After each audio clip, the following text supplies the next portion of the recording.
Një 40 vjeçar u ekzekutua mbrëmjen e sejnte sapo kishte zbritur nga makina e tij në Kurbin. Viktima e identifikuar si Ilir Gjini, që njihej gjithashtu me 3 mbiemra të tjerë, Koka, Lika e Nure, është qelluar me 7 plumba në organet jetësore. Policia ndërkohë ka identifikuar dhe ka shpallur në kërkim autorin Emilian Suti, i njohur edhe si Artur Suti. Ky i fundit ka hapur zjarr menjëherë pasi Gjini kishte parkuar mjetin e tij tip Benz dhe po hynte në pallatin ku banonte. Edhe pse ka tentuar të largohet, Gjini është ndjekur dhe qelluar sërish pranë hyrjes së godinës. Paraprakisht mësohet se viktima dhe autori banonin në të njëjtën lagje. Sipas policisë, autori Artur Suti është dënuar me 5 vite burg për kanosje për shkak të detyrës dhe ka precedent penal për armbajtje pa leje. Gjithashtu ai ka qenë arrestuar në Belgjik për vjedhje.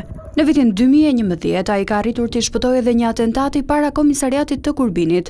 Artur Suti është vëllai i Gentian Sutit të Fortit Laçit, i arrestuar më parë për drogë, vjedhje dhe vrasje. Në 2010, vëllezërit Suti u arrestuan dhe u akuzuan për tentativë vrasje pasi hapën zjarr ndaj policisë dhe u përballën me akuzat mbajtje pa leje të armëve luftarake, fyerje për shkak të detyrës dhe mosbindje të urdhrit të policisë. Dyshimet e para për vrasjen e sejntes lidhen me qëndrimin e viktimës jashtë vendit, ndërsa ekspertët po vjojnë punën për zbardhjen e plotë të rrethanave të ngjarjes, si dhe identifikimin e autorëve të tjerë të përfshirë. Për kapjen e 40 vjeçarit në ndihmë të policisë vendore janë angazhuar edhe shërbimet e forcës kombëtare të sigurisë së njësisë Shkodër.